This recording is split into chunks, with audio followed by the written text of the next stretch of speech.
உதயண்ணா தம்பினானா உங்க அண்ணே அது ஜீப்ல இருக்கானே அவனான் பாரு. தம்பி வணக்கம், தம்பி வணக்கம். நல்லா இருக்கீங்களா? துறக்கிறேன் சார். போங்க சார். ஆனா இன்னைக்கு ஒரு சொட்டு தண்ணீர் கூட வரல. அவருக்கு இருக்கிற கூடிய ஒரே கவலை என்ன? எங்க தண்ணி வருதோ இல்ல அங்க தண்ணி வரணும், எங்க தண்ணி வருதோ இல்ல அங்க தண்ணி வரணும். பெண்களை பற்றி இழிவாக பேசுகின்ற ஆண்களுக்கு ஆண்மை கிடையாது. தங்கச்சிங்களா வழக்கு பார்த்துட்டு வாங்க, அந்த பக்கம் வாங்க. தன்னம்பிக்கையும் கிடையாது. அப்படி இல்லாதவர்கள் தான் பெண்களை இழிவுபடுத்தி பேசுவார்கள். அவங்க அப்பா இருக்கானா, அவங்க அப்பாவா சொல்றாரு, அப்பா அறிவிக்கலாமடா எப்படி மயக்க பிடிக்க சொல்றாங்க. நாசமா போவேன். நாங்க பாவையா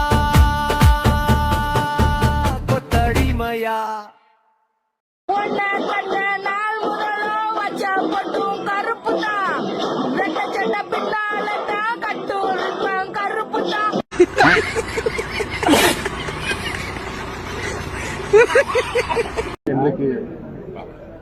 முகரக்கட்டிய பார்த்தாலே மூட அவுட் ஆகுதுடா. போடா.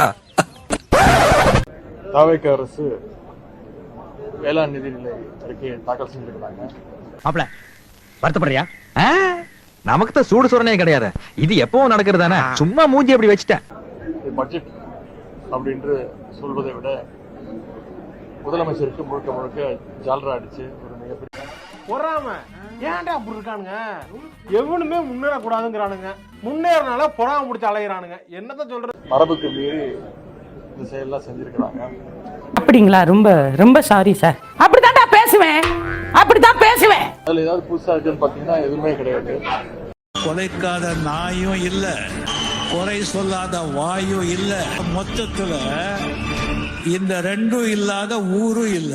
இந்த ஆட்சியில காவிரியில தான் தண்ணி வரல அப்படின்னு பாத்தீங்கன்னா வேளாண் பட்ஜெட்ல திட்டமும் இந்த விதமான ஒரு புது திட்டமும் இந்த ஆட்சியாளர்கள் அறிவிக்கிறார். ஜெயலலிதா ஆட்சி வந்தாலும் கருணாநிதி இப்படிதான் சொல்லுவாரு, கருணாநிதி ஆட்சி வந்தா அவரே மாத்திக்கிறாரு. இந்த பட்ஜெட்டை பத்தி சொல்லணும்னா நேற்றைக்கு மாதிரி தான் இன்னைக்கும். அதெல்லாம் மனசுல எடுத்துக்காதீங்க. அவன் ஏதோ உங்க மேல உள்ள வன்மத்தை சொல்றான்.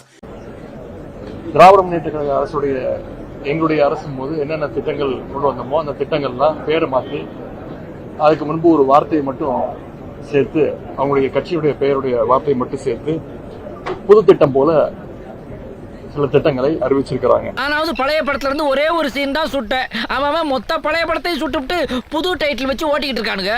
எனவே இந்த பட்ஜெட்ல உருப்படியா எதுவுமே கிடையாது. இந்த மாதிரிலாம் ஹேட்ரட் வச்சுட்டு ஹேட்ரட பரப்பாதீங்க சார். Don't spread negativity.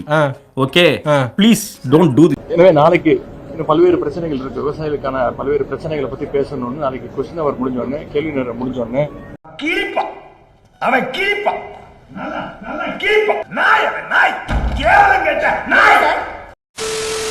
கழிவறையில் ஓடி ஒளிந்த உதயநிதி, இதுதான் இவர்களோட வீரம்.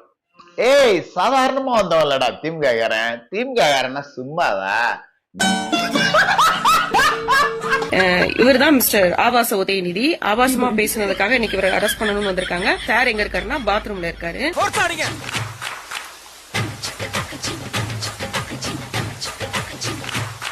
இந்த மாதிரி பேசிட்டு நீங்க இஷ்டத்துக்கு தூங்குறியா? காலைல 5 மணிக்கு எந்திரிச்சு குளிக்க வேண்டியது தானே. 9 மணி போய் குளிக்க போற நான்சென்ஸ். மற்ற நாள் தான் தூங்கிட்டே இருப்ப. அவர் காலை கடனை முடிக்க போயிருக்காரு. 10 நிமிஷம் கழிச்சு தான் வருவாரு. எப்ப? காலையில 10:30 மணி வரைக்குமா காலை கடனை முடிக்காம இருந்தீங்க? நாளை தொடங்க உள்ளதால் இன்றே உதயநிதியை விடுவிக்க வேண்டும். சிரிக்கிறானி வெக்கமா இல்ல? சோழமுத்தா போச்சா காதுக்குள்ள குரும்பி ரிங்குன்னு சுத்துமே. நான் கேக்குறேன், அந்த நடிகை என்னையா பாவம் பண்ணுச்சு? அந்த நடிகைக்கு இந்த அரசியலுக்கு என்னையா சம்பந்தம்? சொல்லியா. உங்களை பத்தி பேசினா கோவம் வருது. எங்க தண்ணி வருதோ இல்ல அங்க தண்ணி வரணும். ஒண்ணு தண்ணி திருச்சி பேசுறாங்க. தண்ணி வரணும்னு சொன்னாலும் அது திருச்சி போடுறாங்க. அடங்கப்பா, இது உலக நடிப்புடா சாமி. காட்டுனா இப்படிதான் காட்டணும் என்று வேட்டையை அவிழ்த்து காண்பித்தார் என்று சொல்கிறார் அறிஞர் அண்ணாதுரையே. இப்படிப்பட்டவர் தானே. இப்ப என்ன பேர்லாம் வச்சு கூப்பிட்டு இருக்காங்கன்னா, உதவா நிதி அப்படின்னு சொல்லி உங்களை கூப்பிடுறாங்க, ஆபாச நிதி அப்படின்னு சொல்லி கூப்பிடுறாங்க, சிவாஜி கிருஷ்ணமூர்த்தி வெர்ஷன் 2.0 அப்படின்னு சொல்றாங்க. வந்து கைது செய்ய வரும் பொழுது உலகத்திலேயே இதுவரைக்கும் யாருமே இப்படி ஒரு ரீசன்லாம் சொல்லியிருக்க மாட்டாங்க. என்ன ரீசன்? என்ன ரீசன்? உதயநிதி கைது செய்யப்பட்டதை விட கைது செய்ய காவல்துறை வரும் நேரத்தில் அவர் கழிவறையில் இருந்தார் என்ற செய்தி தான் மிக முக்கியமாக ஊடகங்களில் விவாதிக்கப்படுகிறது.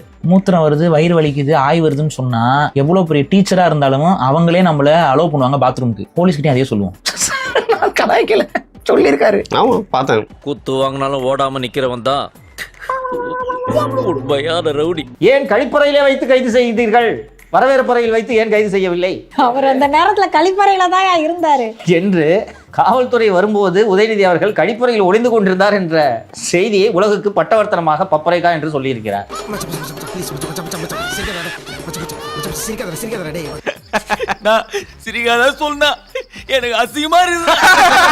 எனக்கு உண்மையிலேயே கோபம் வன்மம்லாம் யார் மேல தெரியுமா? யார் மேல?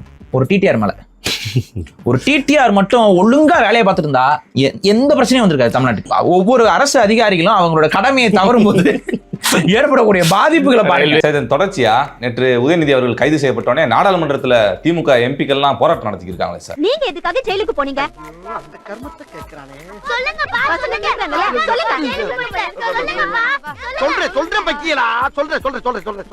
அவர் வந்து பெண்களை பத்தி இழிவாகவும் ஆபாசமாகவும் அருவருக்கு தக்க வகையிலையும் பேசுறதுனால அவர் மேல சட்ட நடவடிக்கை எடுத்திருக்காங்க. ஒய் அப்படின்னா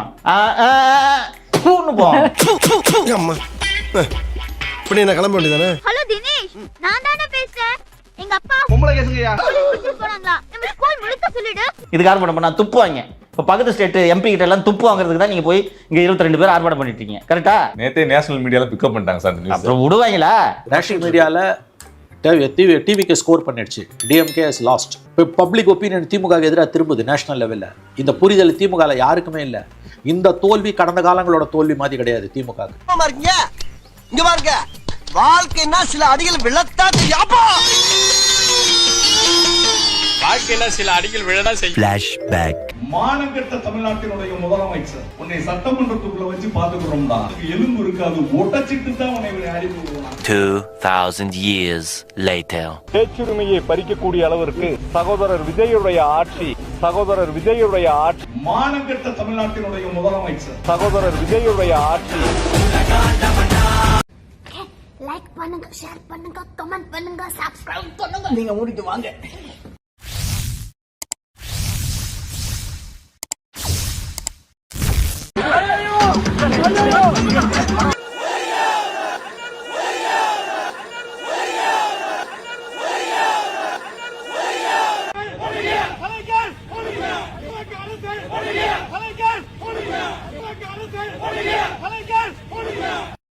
இந்த சிறுபாலகனிடம் எவ்வளவு நகைச்சுவை திறன் இருக்கிறது பாத்தீங்களா?